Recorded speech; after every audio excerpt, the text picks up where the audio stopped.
Chapter 10 Travels Without the Sun. "Who's there?" shouted the three travelers. "I am the warden of the marches of Underland, and with me stand 100 Earthmen in arms," came the reply.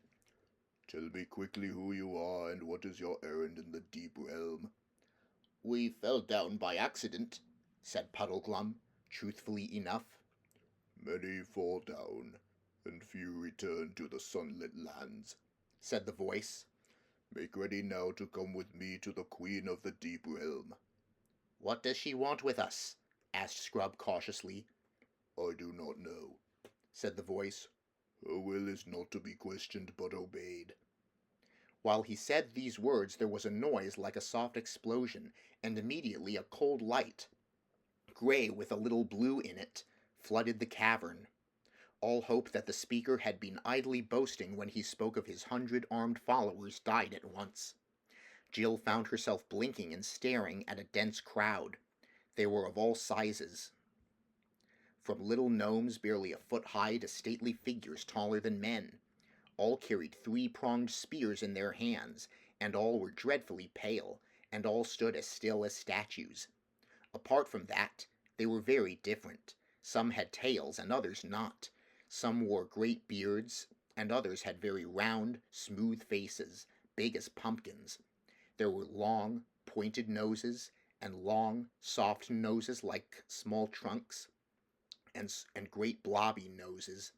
Several had single horns in the middle of their foreheads, but in one respect they were all alike. Every face in the whole 100 was as sad as a face could be. They were so sad that, after the first glance, Jill almost forgot to be afraid of them. She felt she would like to cheer them up. "Well," said Puddleglum, rubbing his hands, "this is just what I needed. If these chaps don't teach me to take a serious view of life, I don't know what will. Look at that fellow with the walrus mustache, or that one with the—" "Get up," said the leader of the Earthmen. There was nothing else to be done. The 3 travelers scrambled to their feet and joined hands. One wanted the touch of a friend's hand at a moment like that. And the Earthmen came all round them, patting on large, soft feet, on which some had 10 toes, some 12, and others none. "March," said the warden, and march they did. The cold light came from a large ball on top of a long pole, and the tallest of the gnomes carried this at the head of the procession. By its cheerless rays they could see that they were in a natural cavern. The walls and roof were knobbed, twisted, and gashed into 1,000 fantastic shapes, and the stony floor sloped downward as they proceeded. It was worse for Jill than the others, because she hated dark, underground places. And when, as they went on, the cave got lower and narrower, and when, at last, the light-bearer stood aside, and the gnomes, one by one, stooped down, all except the very smallest ones, and stepped into a little dark crack and disappeared, she felt she could bear it no longer. "I can't go in there! I can't! I won't!" she panted. The Earthmen said nothing, but they all lowered their spears and pointed them at her. "Steady, Paul," said Puddleglum. "Those big fellows wouldn't be crawling in there if it didn't get wider later on. And there's one thing about this underground work. We shan't get any rain." "Oh, you don't understand! I can't!" wailed Jill. "Think how I felt on that cliff pole," said Scrub. "You go first, Puddleglum, and I'll come after her." "That's right," said the Marsh Wiggle, getting down on his hands and knees. "You keep a grip on my heels, Paul, and Scrub will hold on to yours. Then we'll all be comfortable." "Comfortable!" said Jill. But she got down, and they crawled in on their elbows. It was a nasty place. You had to go flat on your face for what seemed like half an hour, though it may really have been only 5 minutes. It was hot. Jill felt she was being smothered. But at last a dim light showed ahead. The tunnel grew wider and higher, and they came out, hot, dirty, and shaken, into a cave so large that it scarcely seemed a cave at all. It was full of a dim, drowsy radiance, so that here they had no need of the Earthmen's strange lantern. The floor was soft with some kind of moss, and out of this grew many strange shapes. branched and tall like trees, but flabby like mushrooms. They stood too far apart to make a forest. It was more like a park. The light, a greenish gray, seemed to come both from them and from the moss, and it was not strong enough to reach the roof of the cave, which must have been a long way overhead. Across the mild, soft, sleepy place they were now made to march. It was very sad, but with a quiet sort of sadness, like soft music. Here they passed dozens of strange animals lying on the turf, either dead or asleep. Jill could not tell which. These were mostly of a dragonish or bat-like sort. Puddleglum did not know what any of them were. "Do they grow here?" Scrub asked the warden. He seemed very surprised at being spoken to, but replied, "No, they are all beasts that have found their way down by chasms and caves out of overland into the deep realm. Many come down, and few return to the sunlit lands. It is said that they will all wake at the end of the world." His mouth shut like a box when he had said this, and in the great silence of that cave the children felt that they would not dare to speak again. The bare feet of the gnomes, patting on the deep moss, made no sound.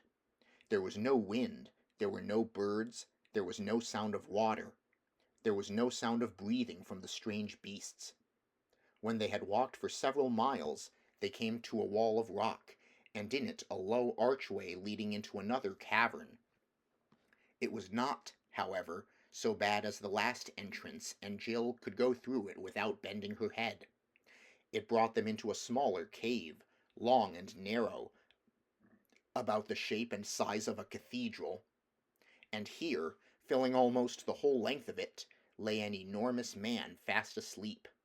He was far bigger than any of the giants, and his face was not like a giant's, but noble and beautiful. His breast rose and fell gently under the snowy beard which covered him to the waist. A pure silver light, no one saw where it came from, rested upon him. "Who's that?" asked Puddleglum, and it was so long since anyone had spoken that Jill wondered how he had the nerve. "That is old Father Time, who was once a king in Overland," said the warden. "and now he has sunk down into the deep realm and lies dreaming of all the things that are done in the upper world. Many sink down and few return to the sunlit lands. They say he will wake at the end of the world." And out of that cave they passed into another, and then into another and another, and so on till Jill lost count. But always they were going downhill, and each cave was lower than the last, till the very thought of the weight and depth of the earth above you was suffocating. At last they came to a place where the warden commanded his cheerless lantern to be lit again.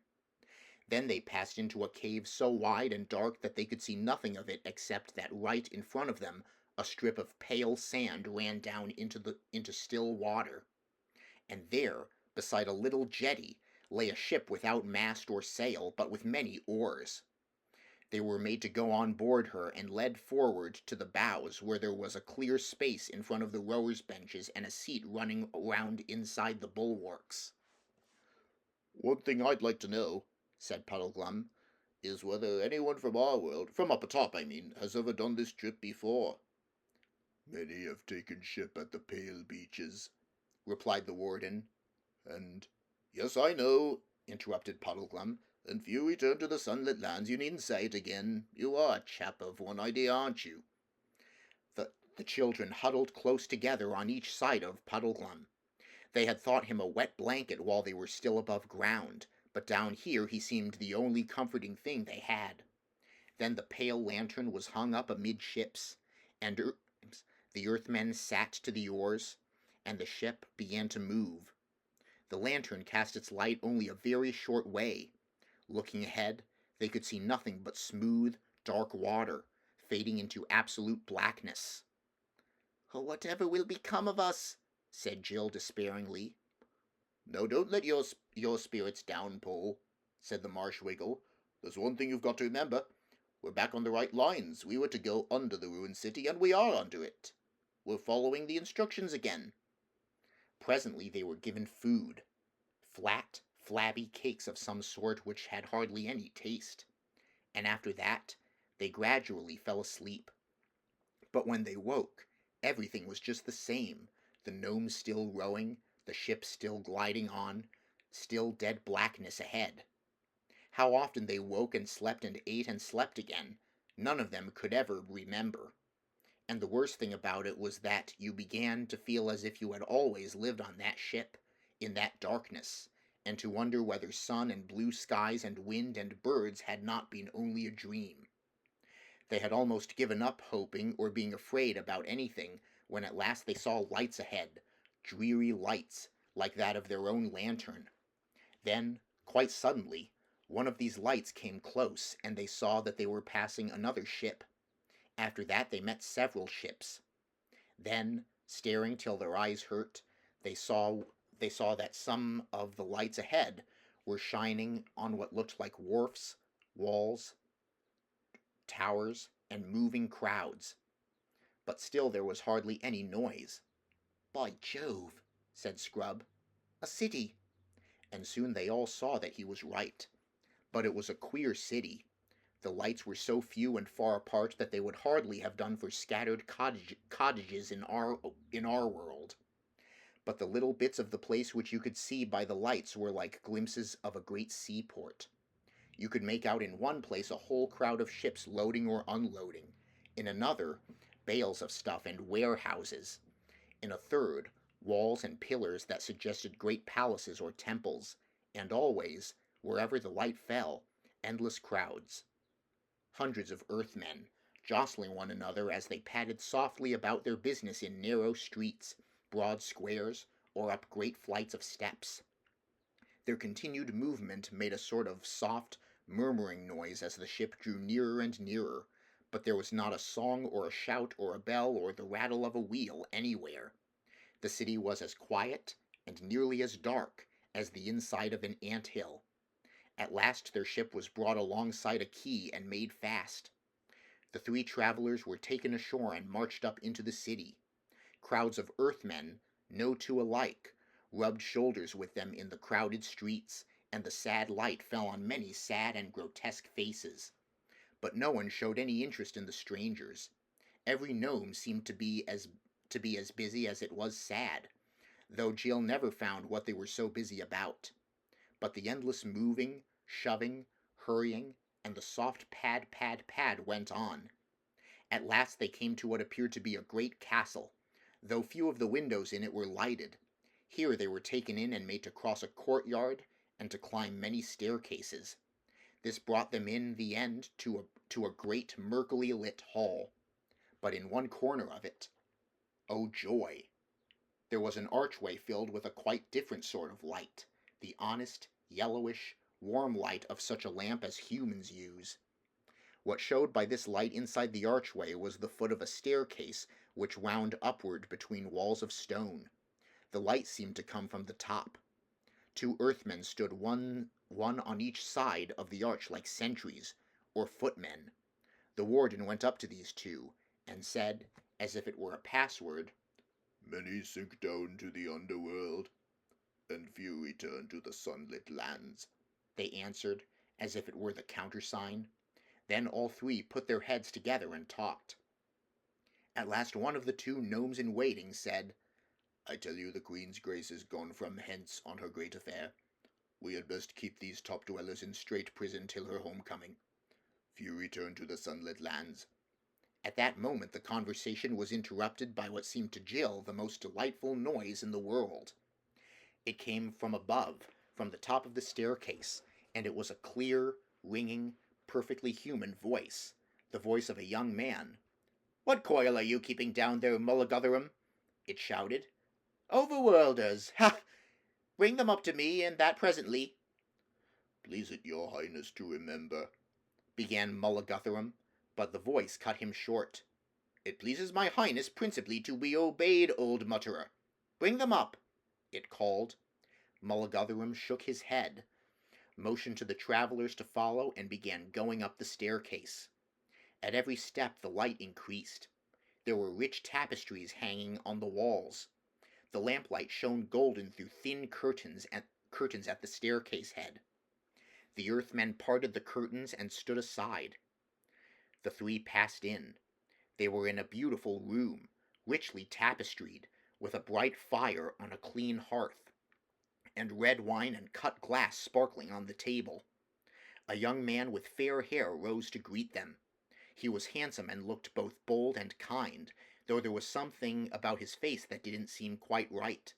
He was dressed in black and altogether looked a little bit like Hamlet. "Welcome, overworlders," he cried. "But stay a moment, I cry you mercy. I have seen you two fair children, and this your strange governor before. Was it not you three that met me by the bridge on the borders of Ettinsmoor, when I rode there by my lady's side?" "Oh, you were the Black Knight who never spoke," exclaimed Jill. And was that lady the Queen of Underland? Asked Puddleglum, in no very friendly voice. And Scrub, who was thinking the same, burst out, "Because if it was, I think she was jolly mean to send us off to a castle of giants who intended to eat us. What harm had we ever done her, I should like to know?" "How?" said the Black Knight with a frown. "If you were not so young a warrior, boy, you and I must have fought to the death on this quarrel. I can hear no words against my lady's honor, but of this you may be assured, that whatever she said to you, she said of a good intent. You do not know her. She is a nosegay of all virtues, as truth, mercy, constancy, gentleness, courage, and the rest. I say what I know. Her kindness to me alone, who can in no way reward her, would make an admirable history. But you shall know and love her thereafter. Meanwhile, what is your errand in the deep lands?" And before Puddleglum could stop her, Jill blurted out, "Please, we are trying to find Prince Rilian of Narnia." And then she realized what a frightful risk she had taken. These people might be enemies. But the knight showed no interest. "Rilian? Narnia?" he said carelessly. "Narnia? What land is that? I have never heard the name. It must be 1,000 leagues from those parts of the overworld that I know." "But it was a strange fantasy that brought you seeking this, how do you call him, trillion, in my lady's realm." "Indeed, to my certain knowledge, there is no such man here." He laughed very loudly at this, and Jill thought to herself, "I wonder, is that what's wrong with his face? Is he a bit silly?" "We had been told to look for a message on the stones of the city Ruinous," said Scrub, "and we saw the words, 'Under me.'" The knight laughed even more heartily than before. "You were the more deceived," he said. Those words meant nothing to your purpose. Had you but asked my lady, she could have given you a better counsel, for those words are all that is left of a longer script, which in ancient times, as she well remembers, expressed this verse: "Though under earth and throneless now I be, yet while I lived, all earth was under me." From which it is plain that some great king of the ancient giants, who lives buried there, caused this boast to be cut in the stone over his sepulchre, though the breaking up of some stones and the carrying away of others for new buildings, and the filling up of the cuts with rubble, has left only 2 words that can still be read. Is it not the merriest jest in the world that you should have thought they were written to you? This was like cold water down the back to Scrub and Jill, for it seemed to them very likely that the words had nothing to do with their quest at all, and that they had been taken in by a mere accident. "Don't you mind him," said Puddleglum. "There are no accidents. Our guide is Aslan, and he was there when the giant king caused the letters to be cut, and he knew already all things that would come of them, including this." "This guide of yours must be a long liver, my friend," said the knight with another of his laughs. Jill began to find them a little irritating. "And it seems to me, sir," answered Puddleglum, "that this lady of yours must be a long liver too, if she remembers the verse as it was when they first cut it." "Very shrewd, Frog-face," said the knight, clapping Puddleglum on the shoulder and laughing again. "And you have hit the truth. She is of divine race, and knows neither age nor death. I'm the more thankful to her for all her infinite bounty to such a poor mortal wretch as I, for you must know, sirs, I am a man under most strange afflictions, and none but the Queen's grace would have had patience with me." "Patience," said I, "but it goes far beyond that. She has promised me a great kingdom in Overland, and when I am king, her own most gracious hand in marriage. But the tale is too long for you to hear, fasting and standing. Are there some of you? Bring wine and updwellers' food for my guests. Please you be seated, gentlemen. Little maiden, sit in this chair. You shall hear it all.